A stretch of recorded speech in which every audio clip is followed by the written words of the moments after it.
আসলে এটা তোমার দোষ নাই। হ্যাঁ, আমাদের বডির এক পাশ একটু উঁচা এক পাশ নিচা। তুমি নর্মাল দাঁড়াইলেই তোমার ওই উঁচা নিচাটা বোঝা যাবে। তুমি তো নর্মাল দাঁড়াও, নর্মালভাবে দাঁড়াও। হ্যাঁ, একদম অ্যাজ ইউজুয়াল নর্মাল।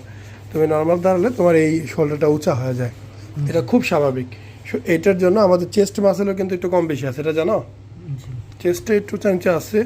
আমি ভিডিওতে বলি না যে যত ভালো রেজাল্টই হোক 100% দুই পাশ সমান হবে না, সম্ভব না। তোমার এই যে 2 দিন পরে একটি ইনিশিয়াল অবস্থা, কোনোভাবেই এটাকে মন্দ বলা যাবে না।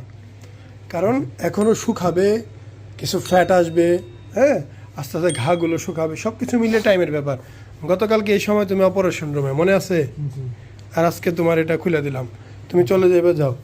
তো এই যে পুরো সার্বিক বিষয়টা, এটা জাস্ট 24 ঘন্টার একটা ব্যবধান, এখনও কোনো কিছুই না, জাস্ট 24 ঘন্টা।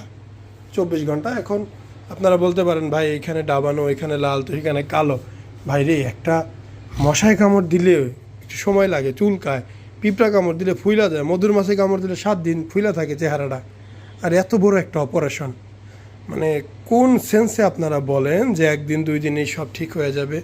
ন্যূনতম কমন সেন্স যার আছে সেই বুঝতে পারবে যে হ্যাঁ, একটা অপারেশন হয়েছে, টাইম লাগবে। আর যার একদমই সেন্স নাই সে চিন্তা করবে আমি অপারেশন টেবিল থেকে উঠি 100% সুস্থ, মানে মায়ের পেট থেকে পড়েই আমি লাফাবো। আমি মায়ের পেট থেকে পড়েই লাফাতে চাই। এটা আপনাকে বুঝতে হবে যে সময় দিতেই হবে কাউকে। আসসালামু আলাইকুম, মোহাম্মদ শাকিল হোসেন বলছি।